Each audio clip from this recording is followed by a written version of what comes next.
I'll never forget the night everything inside me broke.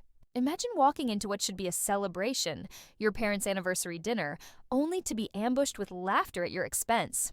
Picture sitting at a table surrounded by relatives, neighbors, and family friends, the clink of glasses and silverware ringing out, when suddenly, your own mother leans forward with a cold smile and says, "You'll never measure up. Not to your sister." And then your sister, dripping in sequins and smugness, smirks and sneers, "I make your monthly salary in 8 hours. Quick reminder, most of you aren't subscribed. If you enjoy this, hit subscribe and like now, then let's get back to the story." The table exploded in laughter. My uncles chuckled, my cousins nodded, even the family friends cackled like it was the punchline of a joke they'd all been waiting for. Everyone laughed, everyone but me. My hand froze in midair, my fork heavy, my chest tight. That laughter, it wasn't just noise. It was years of sacrifice, of silence, of betrayal crashing down on me at once. At that moment, something inside me shifted. And if you stick with me until the end, you'll understand why I walked away from my family for good, and how I finally built a life worth living on my own terms. My name is Madeline Hayes. I'm 29 years old, and I was born and raised in the quiet neighborhoods of Cleveland, Ohio. To most people, my family looked picture perfect. A working-class household on Oakwood Drive, my dad mowing the lawn every Saturday, my mom tending to her flower beds, my sister and I riding bikes down the cul-de-sac. But underneath that postcard image was a truth I never wanted to admit, not even to myself. My sister Claire was the sun in our house, and I was expected to orbit around her, quietly, invisibly, and without complaint. Claire and I started out inseparable. When we were little, we'd sit side by side at the kitchen table, crayons scattered across the surface, sketching out wild ideas for clothes we imagined would someday walk real runways. The sound of Mom's sewing machine filled the house like background music, and we'd snip and tape and color until the paper tore. The funny thing, Claire's sketches were always messy. Her lines wandered, her shapes bent awkwardly, her ideas bigger than her ability to put them down. Me? My hand was steady. I could take her chaos and turn it into something elegant, something real. Every curve precise, every detail sharp. She'd look at my work and beam, "Maddie, you're a genius." And every time my heart swelled, believing maybe she saw me, maybe she'd remember that we were a team, but the world didn't see it that way. 3rd grade rolled around and our school held an art contest. Claire wanted to enter, so I stayed up late, cleaning up her lines, adding lace details she couldn't quite get right. The day of the results, the teacher pinned a blue ribbon on her chest, declaring her the winner. Mom and Dad whooped and clapped, hanging that ribbon on the living room wall right between her soccer trophies. "Our little star," Mom gushed, brushing Claire's hair back while Dad snapped photos. And me? I stood quietly in the corner, my heart warm with pride, but invisible in the glow of their adoration. It didn't bother me, at least not then. Back then, seeing Claire shine felt like enough.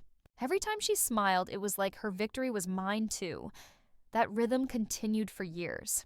Claire dreamed in broad strokes, ball gowns inspired by fairy tales, jackets that looked like they belonged in some futuristic film. And I was the one who translated those dreams into something tangible. She'd brag to friends about her big ideas while I stayed up redrawing proportions, fixing angles, and smoothing the rough edges. I also helped her with her homework. She stumbled over fractions, froze at grammar rules, but I'd sit patiently at the dining room table breaking it all down step by step until she got it. When the report cards came back with her A's, Mom baked her a chocolate cake. Dad raised his glass at dinner and toasted her brilliance. My name wasn't mentioned, but I smiled anyway. My own sketches, they stayed in a drawer, half-finished, untouched. There was never time for me, not when Claire needed me. By the time we reached middle school, our passion for fashion was in full swing. Weekends meant tearing apart old clothes and stitching together strange little outfits. Claire loved the spotlight, twirling in our backyard while I fussed with pins and hems. Our neighbor, my best friend Leah, often watched from the fence. She clapped and cheered as Claire spun in the sun. But when Claire left to change, Leah pulled me aside. "Maddie," she whispered, her eyes serious, "you're the one making these designs shine. You should be the one out there showing them off." I laughed her off, brushing away the words like lint. "Claire's the star," I said. I'm happy being behind the scenes, and I believed it. Or at least I tried to. Then came 7th grade, the charity fashion show. Claire was determined to enter. She had a vision, a midnight sky on fabric, stars scattered across a flowing dress. But her sketch was chaos, stars floating in strange corners, the proportions all wrong. So, as always, I stayed up late, refining it into something beautiful. I shaded in a gradient hem that faded like twilight into night, dotted with delicate constellations. I even helped her sew it, pricking my fingers raw with the needle. The night of the show, Claire strutted across the stage, her dress shimmering under the lights. The crowd gasped, then erupted in applause. Mom and Dad surged forward, hugging her, beaming at their future designer. My name wasn't called. I wasn't even mentioned. I clapped from the audience, my chest aching but proud. But Leah wasn't clapping. She cornered me in the hallway the next day, her voice sharp. "That dress was your work, Maddie, all of it. Stop hiding behind her." I laughed again, brushed her off again, but this time her words stuck. They echoed at night when I stared at my sketchbook, my own drawings still tucked away, forgotten. I started noticing how every ounce of praise in our house was for Claire. Every ribbon, every medal, every certificate framed on the wall bore her name. My drawings? Buried. My effort? Unseen, still I kept going. I loved her. She was my sister. And in our family, loving her meant sacrificing myself. By high school, the pattern was undeniable. Claire was the dreamer, I was the doer. She stood in the spotlight. I worked the shadows. My best friend Leah kept pushing me, kept telling me I deserved more. But I wasn't ready. I wasn't brave enough. I convinced myself it was enough to see Claire succeed, to hear Mom and Dad's voices filled with pride, even if it wasn't for me. But somewhere, deep in the quiet corners of my heart, a question started to form, small and persistent. What would happen if I stopped being her crutch? That question lingered like a storm cloud on the horizon, waiting for the day everything would change, and that day was coming sooner than I ever imagined. When Claire and I both enrolled at the University of Michigan, I thought our rhythm would stay the same forever. We were roommates our freshman year, crammed into a tiny dorm, sketchbooks stacked on our desks, scraps of fabric strewn across the floor. At night, we'd huddle together in the library, sketching designs for class projects, bouncing ideas back and forth. Claire's bold, chaotic energy mixed with my steady hand, and for a while, it felt like we were unstoppable. Professors praised our teamwork. Classmates envied the way our designs complemented each other. It almost felt like a dream. Like the two sisters from Oakwood Drive had, carried their childhood passions straight into the future. But dreams don't last forever. Sophomore year was when everything began to shift. That was the year I met Ethan Miller. He was a junior in our design program, sharp-eyed, confident, with a way of looking at a sketch that made you feel like he saw the soul behind it. One afternoon during critique, he stopped at my table, his gaze lingering on a jacket I'd been working on, a sleek, angular design with unexpected folds along the sleeves. "This is brilliant," he said, his voice warm but firm. "Your lines, they're razor sharp but still fluid. You have a gift." I felt my cheeks flush. I wasn't used to being singled out. Usually I was just Claire's sister, the girl behind the curtain. But Ethan didn't even glance at her. His attention was all on me. He started joining our study sessions, leaning over my sketches with quiet intensity, pointing out shading techniques, fabric textures, ways to elevate what I'd already created. His feedback sharpened my work. But more than that, his belief in me lit a fire I hadn't felt before. I began sketching bolder designs, layered dresses with daring asymmetry, coats that played with geometry and negative space, Claire noticed. And she didn't like it. At first, it was subtle. A tight smile when Ethan complimented my work. A quick change of subject when he directed a question to me. But over time, her smiles faded entirely. Her laughter, once so easy and familiar, became clipped and sharp. One afternoon after Ethan left our study group, Claire pulled me aside. "You're hogging all his time," she snapped. I laughed, assuming she was joking. But her eyes were hard, her tone unflinching. That was when I realized it wasn't just about me. Claire liked him, and she didn't appreciate being sidelined. I tried to smooth things over, to include her more, but she pulled away. She started working alone more often, her sketches increasingly rushed and uneven. She still asked me for help at times, but her thank yous grew colder, shorter, as though acknowledging my effort was too much to bear. Leah, now studying art history at the same university, noticed the change immediately. Over coffee at a cafe just off campus, she leaned across the table, her eyes steady. "Maddie," she said, "she's jealous. of Ethan, of you. You can't keep pouring yourself out for her. Focus on your own work. But I couldn't. Or maybe I wouldn't. Claire was my sister, and old habits are hard to break. Even when her warmth turned icy, I kept picking up the pieces of her chaos, fixing her lines, redrawing her dreams. By junior year, the cracks in our partnership had spread too far to ignore. We both applied for internships at a prestigious fashion house in New York City, a place known for launching careers. It was the kind of opportunity we dreamed about since we were little. I poured every ounce of myself into my portfolio. Clean silhouettes woven with intricate embroidery, designs inspired by nature but sharpened with modern edges. Claire's work leaned on drama, loud colors, sweeping cuts. But when it came time to finalize her portfolio, she leaned on me again. I cleaned up her sketches, gave structure to her chaos, stayed up late ensuring her work looked polished enough to pass. When the responses came, Claire's excitement filled our kitchen. She waved her letter with the company's logo in the air, squealing. "I got an interview," she cried. Mom and Dad beamed with pride, hugging her like she'd already won. I forced a smile, waiting for my letter. But the days passed, and nothing arrived. Finally, I called the fashion house, only to be told interviews had already taken place. My heart sank. Weeks later, the truth revealed itself in the most gut-wrenching way possible. While helping Claire pack for her move to New York, I found a crumpled letter shoved in the back of her desk drawer. My name on the envelope. My invitation to interview? I froze. My hands trembled as I pulled it open, reading the words that should have been my future. "Claire, what is this?" I whispered, holding up the letter. She paled. For a split second, her mask slipped, and guilt flashed across her face. But then she forced a laugh, shaking her head. "Oh, that must have gotten mixed up with my stuff. I'm so sorry, Maddie. I didn't realize." I stared at her, the pieces snapping together like shards of broken glass. She hadn't forgotten. She hadn't misplaced it. She'd hidden it. On purpose. The betrayal sliced through me, but I swallowed the scream rising in my throat. "It's fine," I said flatly, though nothing about it was fine. My voice sounded foreign even to me, cold, detached. I walked out, the letter burning in my hand. When I told Leah later, she was livid. She slammed her coffee cup down, her voice shaking. "She sabotaged you, Maddie. Don't you dare let this go," but I did. I told myself it was a mistake, that she hadn't meant it. That confronting her would destroy our family. So I stayed silent. Claire left for New York, her future bright, while mine dimmed in the shadows she left behind. That betrayal planted a seed I couldn't uproot, a seed that would grow into doubt, resentment, and eventually something darker. Because once someone steals your future, you can never look at them the same way again. And little did I know, this was only the beginning. After Claire boarded that plane to New York, it felt like the house was quieter than ever, though not in a comforting way. Her absence didn't bring peace. It just magnified how invisible I'd always been.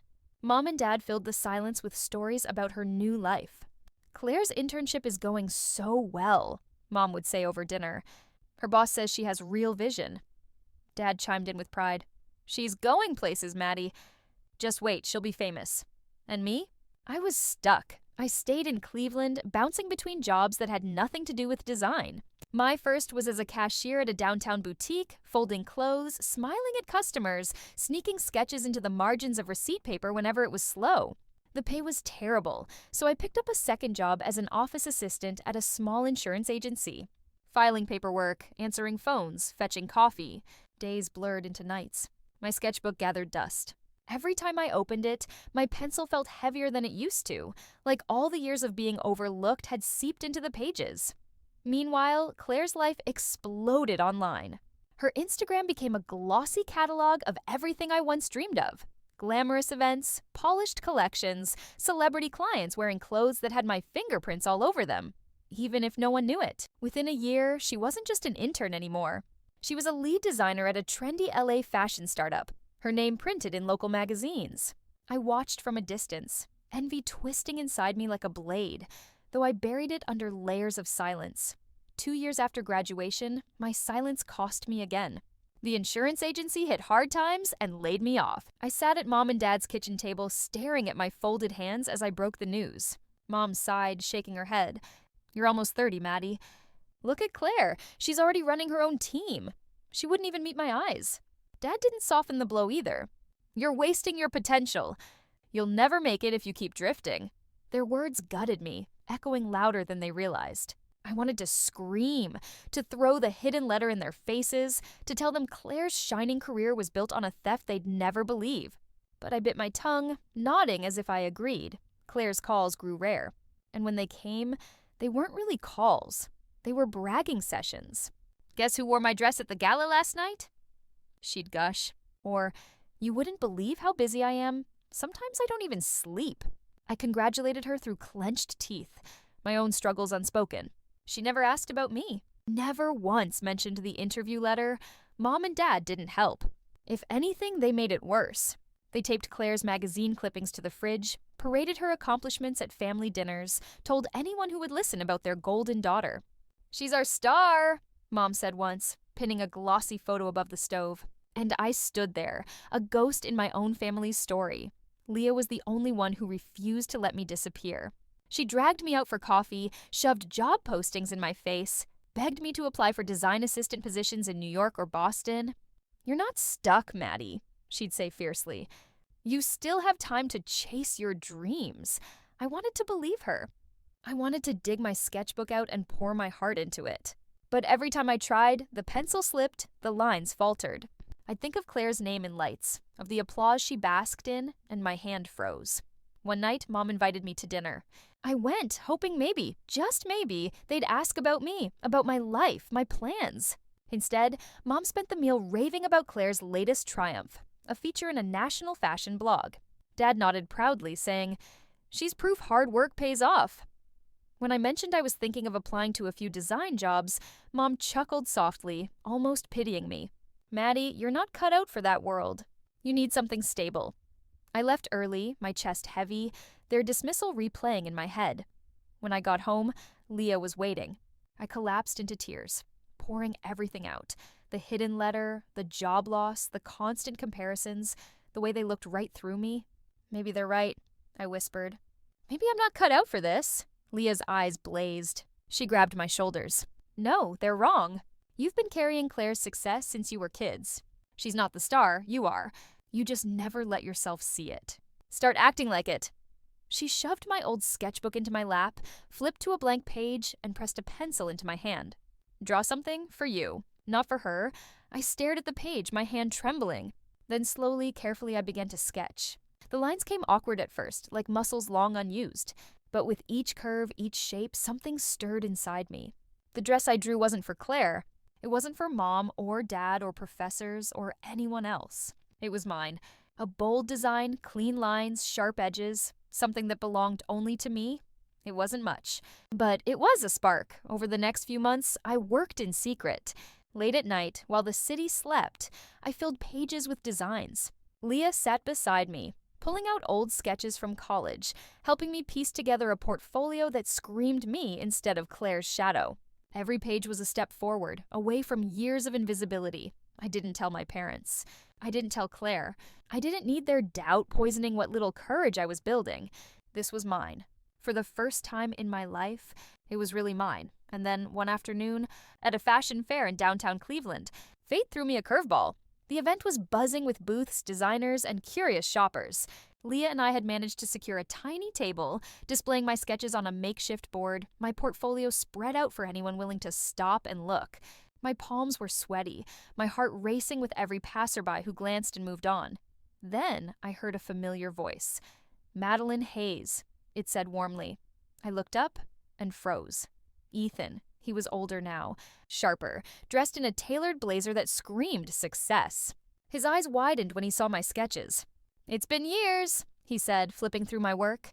His gaze lingered on a design for a flowing coat with geometric accents. "Maddie, this is incredible. You've grown so much. These are fresh, original, bold." My heart pounded. For the first time in years, someone who mattered was looking directly at my work and seeing me. And that moment would change everything.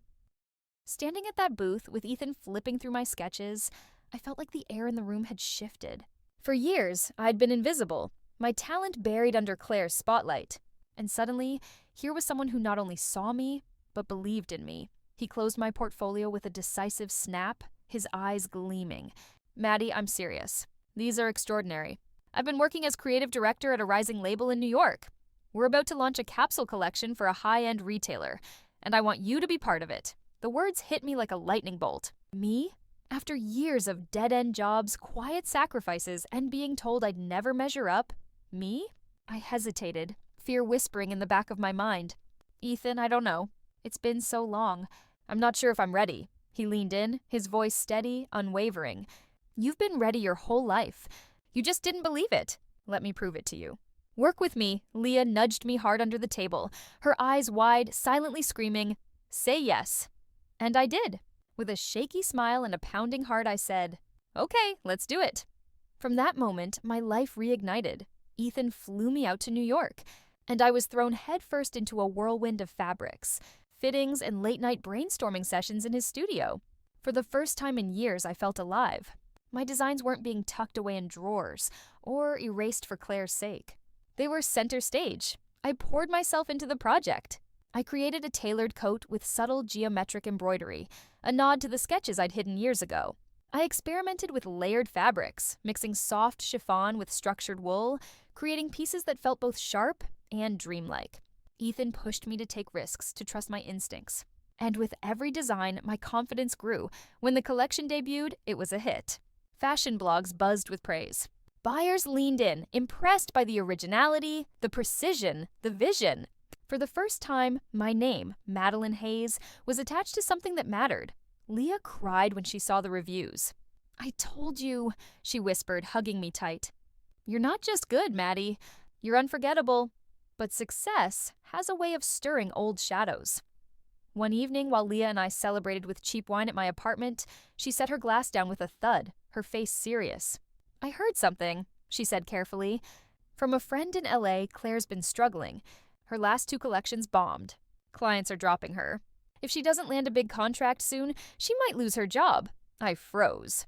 The image of Claire, confident, untouchable Claire, crumbling under failure flickered in my mind. A part of me wanted to gloat, to say it was karma for everything she'd stolen from me. But another part, the part that still loved her no matter how much it hurt, ached. Leah studied me. "You're not thinking of helping her, are you?" I shook my head quickly. "No, she made her choices." But my voice wavered. I didn't know it then, but our paths were about to collide in a way that would test everything inside me. Because just a few weeks later, Ethan's label announced its next big project, a competition for a major contract with a national department store. The prize? An exclusive line designed by the winning team. It was the kind of opportunity that could launch a designer into the stratosphere. I threw myself into it with everything I had. I sketched day and night, filling page after page with daring designs, dresses that blended geometric patterns with flowing textures, jackets that balanced minimalism with edge. Ethan's team loved them, calling my work fresh and innovative. But then Ethan mentioned the name of the other finalist, Claire. My blood ran cold. Her company, the one she'd built her career on, was hanging by a thread. She was banking everything on this contract to save her name. Leah confirmed it when we talked later.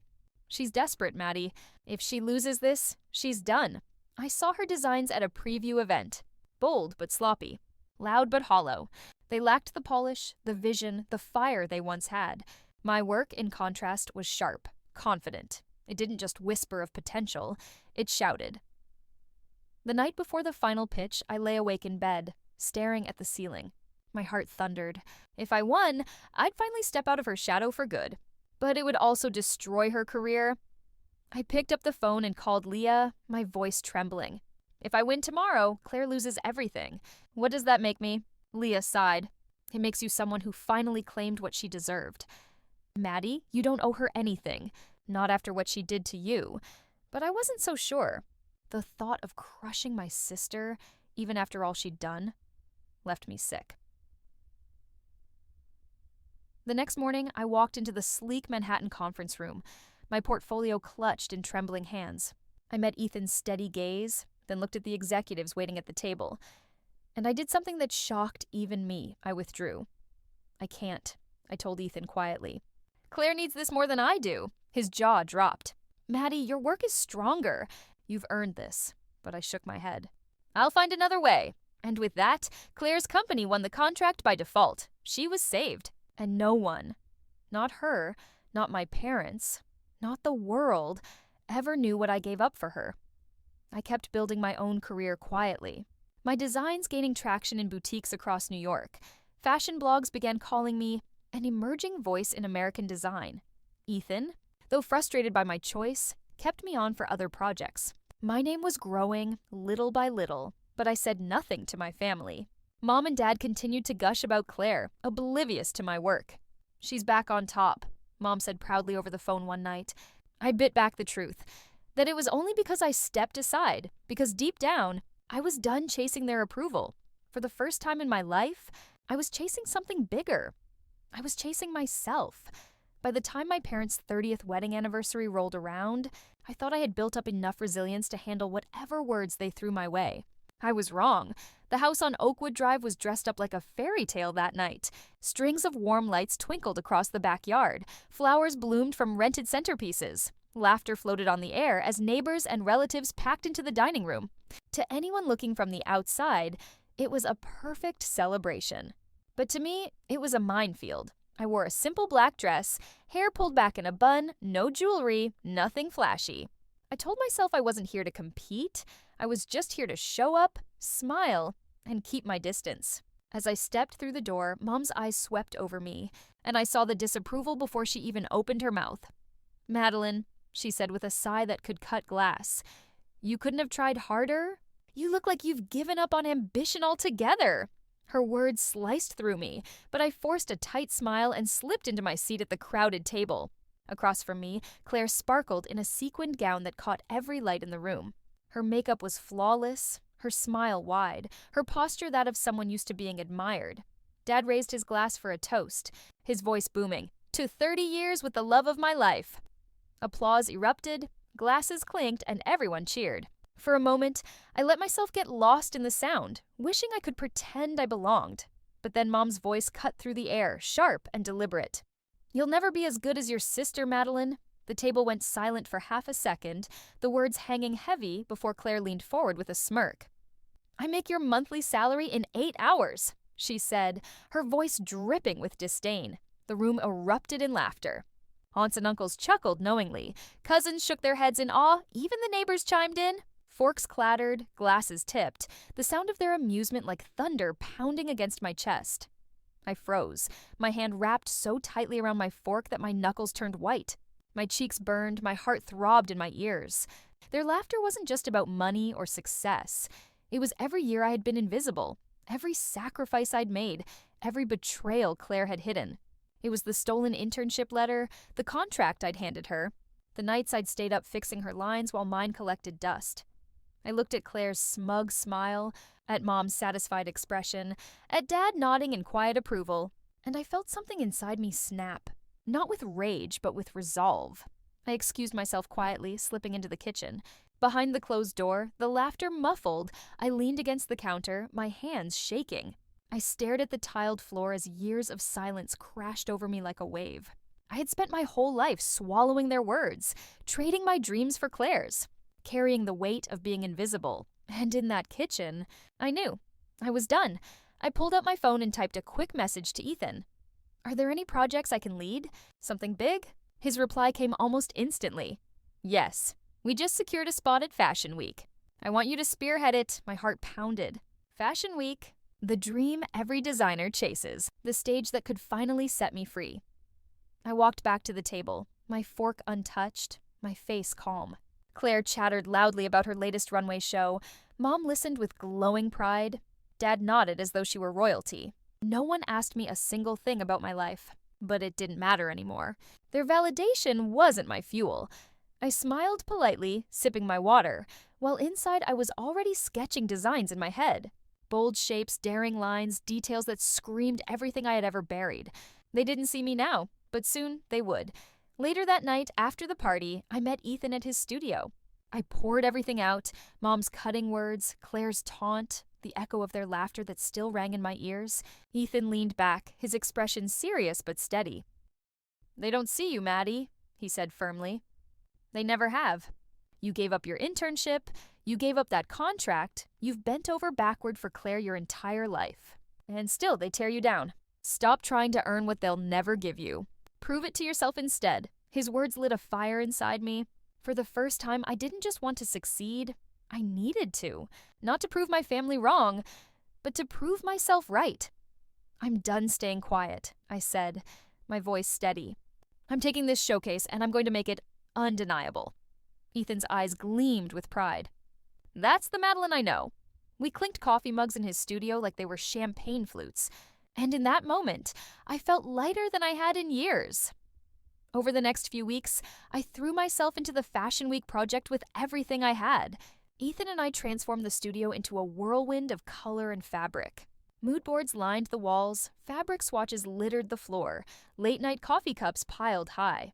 I poured my soul into each design, layering structured silhouettes with delicate detailing, blending sharp edges with fluid movement. This wasn't just a collection. It was my story, stitched into every seam. My resilience, my pain, my transformation, all of it lived in those clothes. Ethan pushed me harder than anyone ever had. "Dig deeper," he'd say during 2 a.m. sessions, pointing at a half-finished sketch. "This is your voice, let it scream." And I did. I experimented fearlessly, mixing textures that shouldn't work, but somehow did. Dyeing fabrics by hand until they shimmered with depth. Hand-stitching patterns that told the story of a girl who had once been invisible, but was ready to take the stage. By the time the collection was finished, I knew. This was it. This was the moment everything would change. But as Fashion Week drew near, whispers reached me. Claire's firm was also preparing a showcase, desperate to claw back relevance after months of decline. The realization hit me like ice water. This wasn't just about me anymore. This was war. The weeks leading up to Fashion Week were a blur of adrenaline, exhaustion, and relentless focus. Ethan's studio looked like a battlefield. Fabric scraps carpeting the floor, half-finished garments draped over mannequins, sketches taped to every available surface. And in the middle of it all, I worked like my life depended on it. Because, in a way, it did. Each piece I created wasn't just clothing, it was confession, defiance, rebirth. A jacket with sharp shoulders and clean cuts that spoke of the years I carried Claire's dreams on my back. A gown that flowed like water, but revealed hidden strength in its structure, echoing how I had learned to bend without breaking. Every stitch was a rebellion, every design a declaration. I am no longer invisible.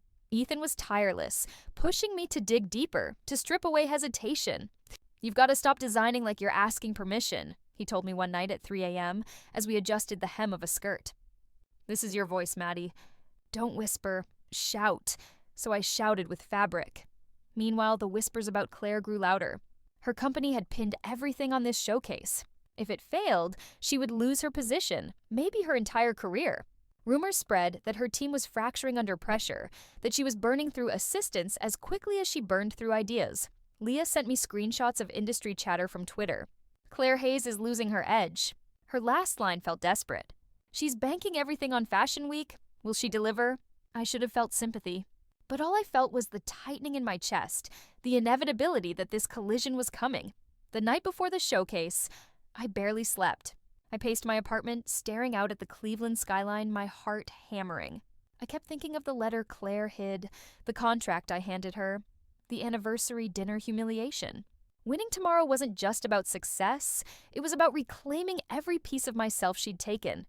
Fashion Week dawned with the kind of crisp autumn air that felt electric. The venue in New York buzzed with anticipation, the kind that hung thick and alive in every hallway. Models rehearsed, designers adjusted last-minute details, cameras flashed in the lobby. Backstage, I tightened the belt on my tailored black jacket, the one I had designed as part of the collection. Its weight grounded me, steadied me. Ethan gave me a nod across the room, his expression calm but proud. "This is it," he mouthed. I looked around at my models, women of every shape and background, draped in my designs that shimmered under the lights. My collection was ready. My moment was here, and then I saw her. Claire. She swept into the backstage area like a storm, her sequined dress glittering, her entourage trailing behind her. She spotted me instantly. Her eyes narrowed, her lips curled into a smirk that was equal parts disdain and warning. "Well, well," she said, her voice carrying over the din. "Didn't expect to see you here. Playing dress up at Fashion Week now?"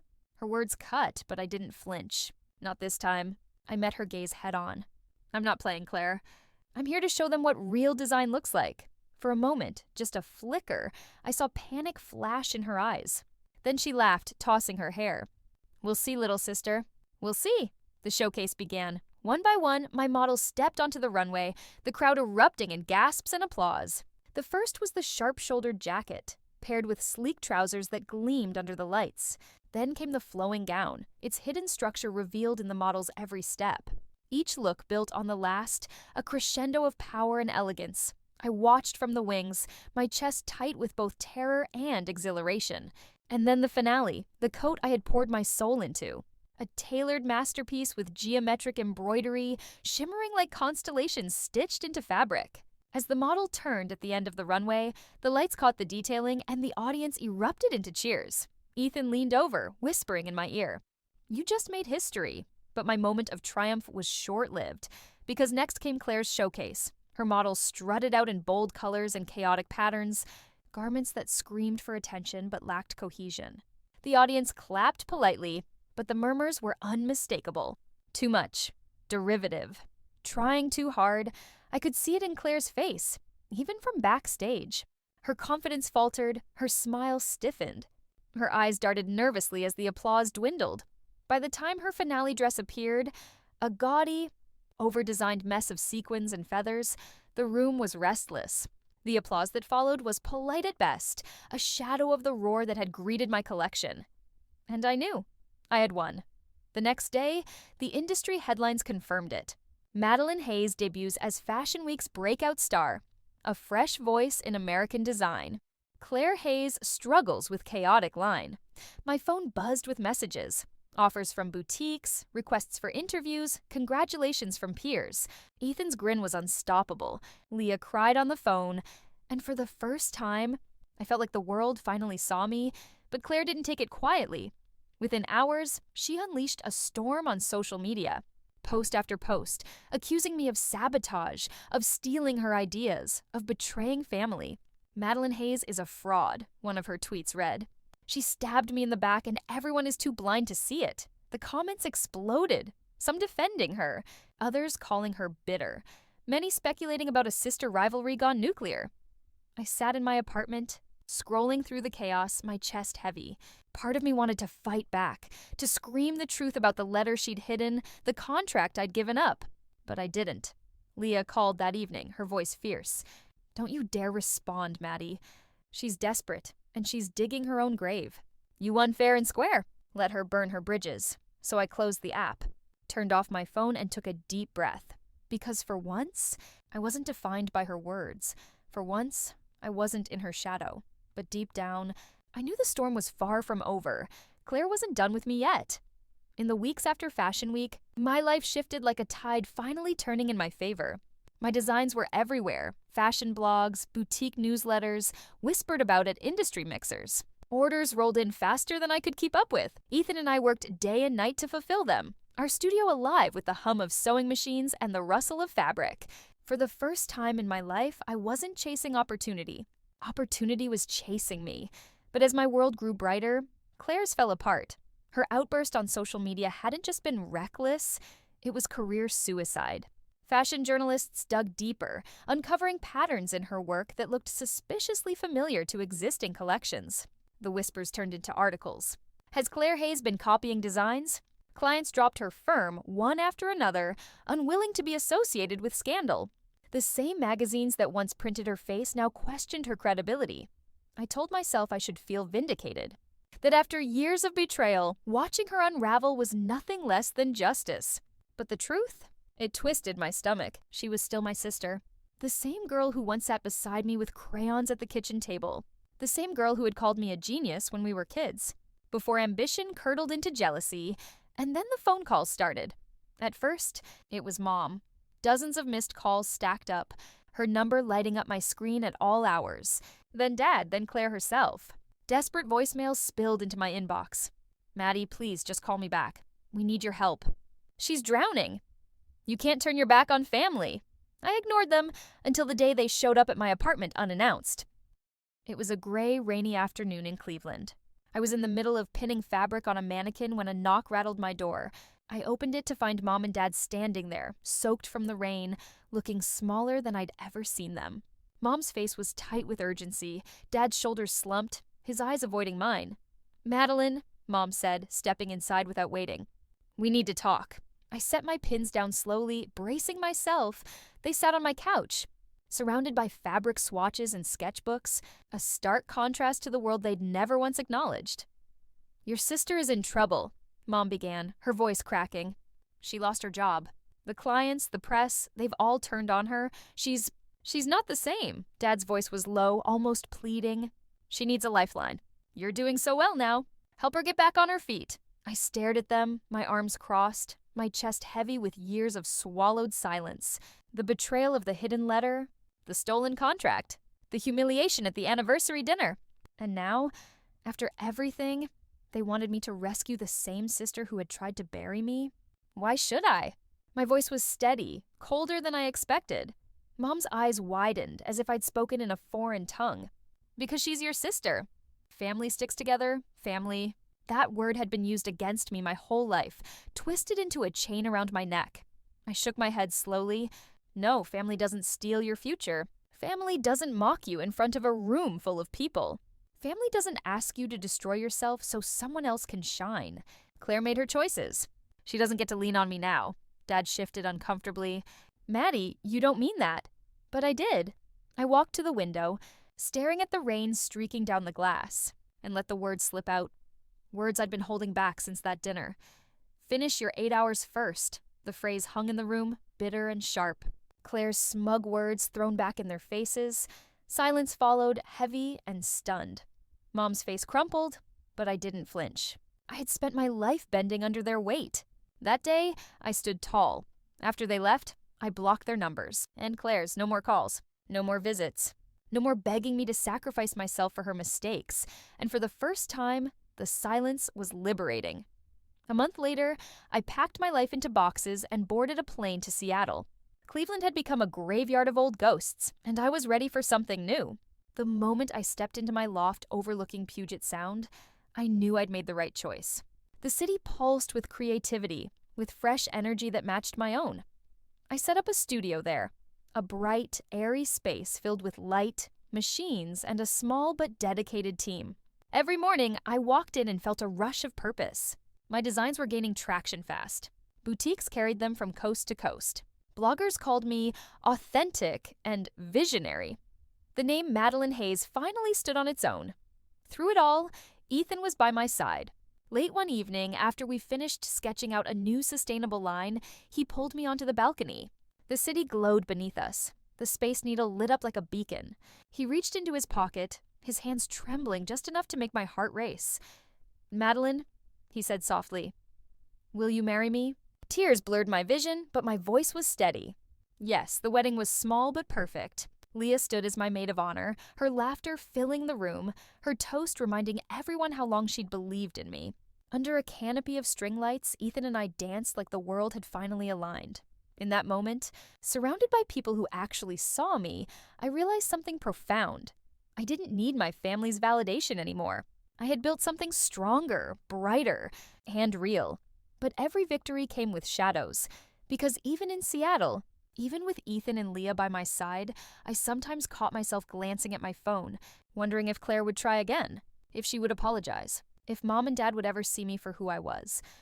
But deep down, I knew the truth. They weren't coming, and for the first time, that didn't break me. It freed me. Seattle became my rebirth. Every corner of the city felt alive with possibility. Coffee shops filled with artists sketching their dreams, markets buzzing with color and sound, the salty wind from Puget Sound carrying whispers of new beginnings. My studio, perched in a bright loft downtown, became my sanctuary.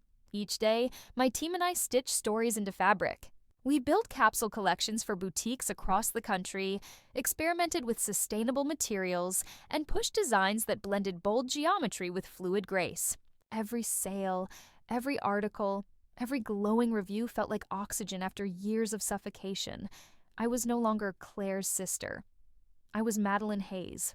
But just when I thought I'd left the past behind, it came crashing back in the most unexpected way. One evening, as rain streaked the tall windows of my loft, Leah arrived with 2 cups of coffee and an expression that made my stomach twist. She set the cups down, hesitated, and finally spoke. "You're not going to like this," she said carefully. "But you need to know." I braced myself. "Claire's in Seattle." The words hit me like ice water. Leah continued, her voice low. "A friend spotted her at an industry mixer last night.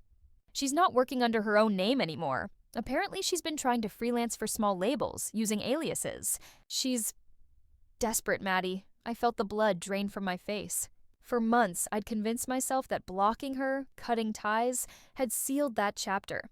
But here she was, in my city, trying to claw her way back into the industry that had chewed her up and spit her out. Part of me wanted to ignore it, to keep building my life and pretend she didn't exist. But another part, the part that remembered the humiliation at the anniversary dinner, the sting of her betrayal, the phone calls I never answered, knew it was only a matter of time before she came for me again. And I was right. 2 weeks later, it happened. My studio had been buzzing all morning as we prepped samples for a major buyer flying in from New York. It was one of the biggest opportunities yet. If they picked up my line, it would mean nationwide distribution. My team worked like clockwork, sewing, steaming, checking every detail. The air was electric with focus. Then the front door creaked open. I looked up, and there she was. Claire. Her hair was pulled back messily, her eyes shadowed with exhaustion. She wore a blazer that had once been sharp but now sagged with wear. Her heels clicked across the polished floor, echoing louder than my heartbeat. "Maddie," she said softly, her voice trembling. "Please, can we talk?" The room froze. My assistants exchanged glances, sensing the tension instantly. Ethan stepped forward, his jaw tight, but I lifted a hand. "It's fine," I said flatly. "I'll handle this." I led Claire to the corner of the loft, away from the racks of carefully hung garments. My chest felt like a storm. "What are you doing here?" I asked, my tone sharp enough to cut. Her eyes filled with tears, but her voice was steady. "I'm sorry for everything. The letter, the contract, the things I said at the party. I was jealous, Maddie. I've always been jealous. You were the talent. I was just the show. And I thought if I kept you small, I could stay big." Her confession should have given me satisfaction, but instead it felt hollow. Too late, too rehearsed. I folded my arms. "You didn't just keep me small. You tried to erase me." She nodded, her tears spilling. "I know, and I've paid for it. Maddie, I'm broke. No one will hire me. I've been shut out of everything. I don't have anywhere else to go. Please help me. Give me a chance." For a moment, the little girl version of me, the one who once stayed up all night fixing her sister's sketches, the one who clapped the loudest at her victories, wanted to reach out, to forgive. But then I remembered the years of silence, the cruel laughter, the betrayal that had nearly cost me my future. I straightened my spine. "No," her face crumpled. "Please, Maddie, you're all I have left." I shook my head slowly. "And where were you when I needed you? When you hid my letter? When you let them mock me in front of everyone? When you watched me struggle and said nothing? I begged for scraps while you feasted. And now you want me to save you?" Her voice cracked. "Because you're my sister." The same word Mom had used. The same word that had chained me for decades. I stepped closer, my voice low but firm. "No, Claire. Sisters don't do what you did. Sisters don't sabotage each other. Sisters don't weaponize love. Whatever we were, we're not that anymore." Her tears turned to anger, her jaw tightening. "You think you're better than me now? You think one good fashion week makes you untouchable?" I met her glare without blinking. "No, Claire. Being free of you makes me untouchable." For a long moment, we stared at each other. Two sisters, once inseparable, now standing on opposite sides of a chasm too wide to bridge. Finally, she turned, her heels clicking against the floor as she stormed out.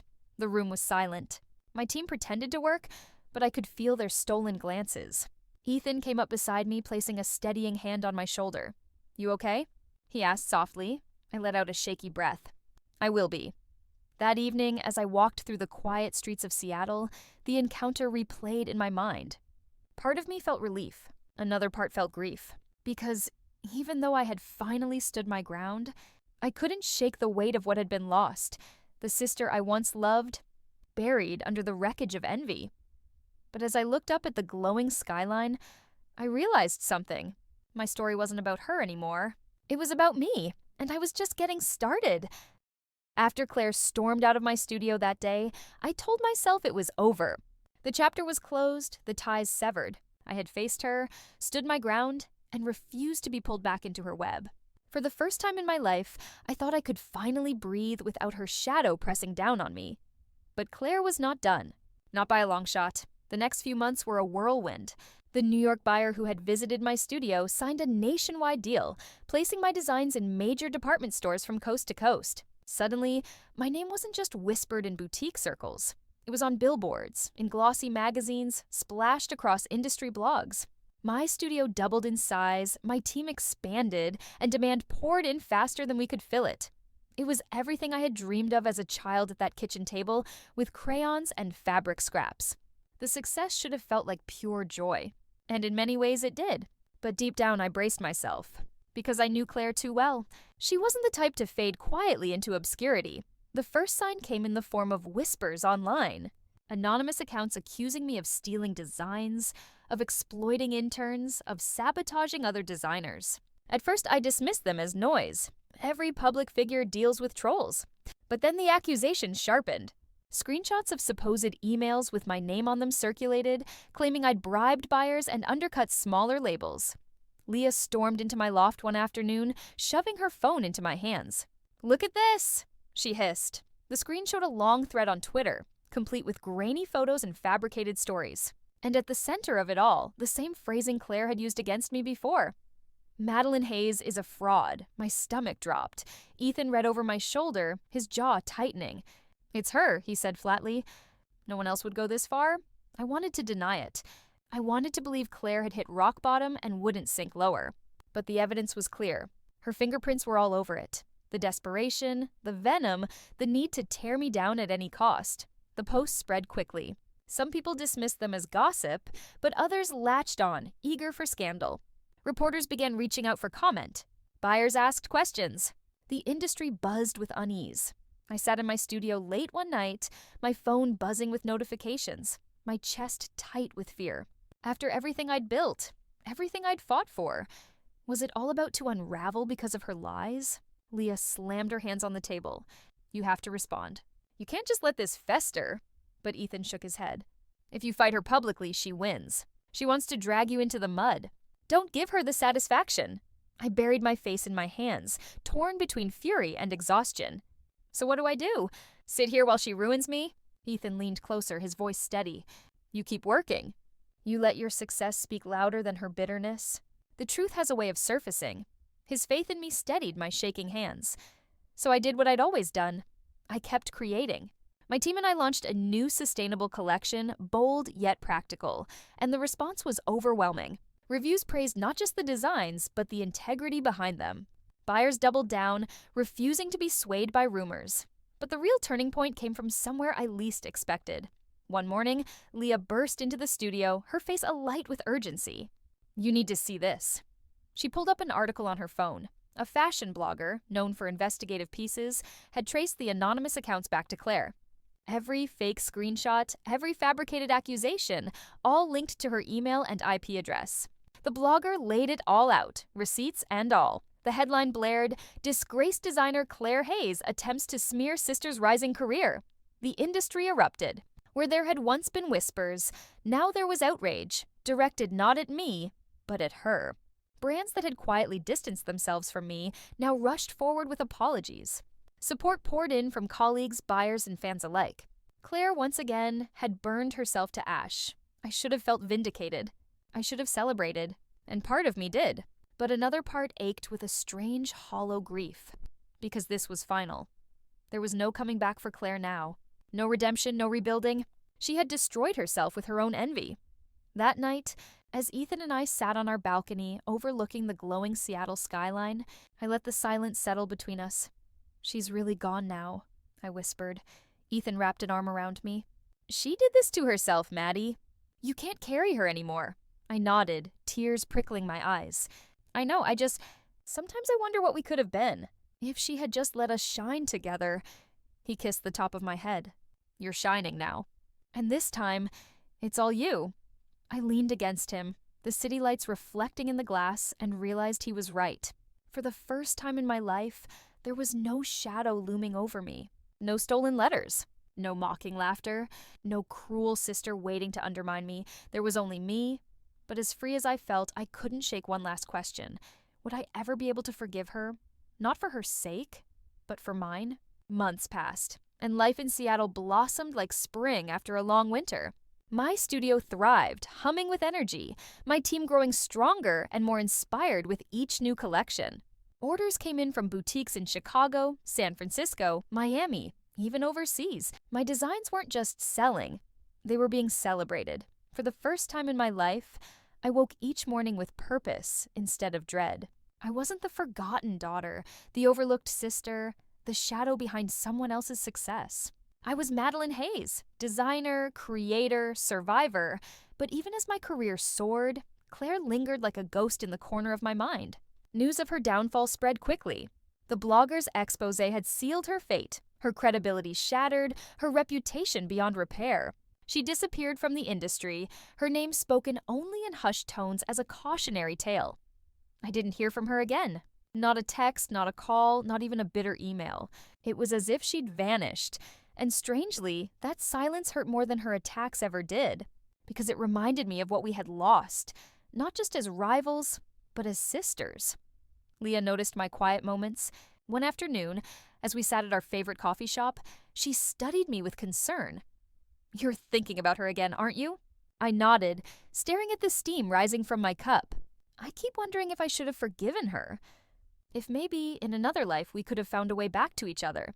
Leah leaned forward, her voice gentle but firm. "Forgiveness isn't about her, Maddie. It's about you. You don't have to carry her mistakes forever. You don't have to let her poison define you." Her words sank deep. That night, I pulled out my old sketchbooks, the ones filled with half-finished drawings from years ago. Pages I'd abandoned because I thought my only role was to polish Claire's dreams. I flipped through them, tracing the lines with my fingers, and realized something. I had been drawing my way toward freedom all along. Every sketch, every hidden idea was a seed of who I was meant to be. And now, I was living it, so I did the only thing that made sense. I started a new project. Not for buyers, not for press, not even for Ethan or Leah.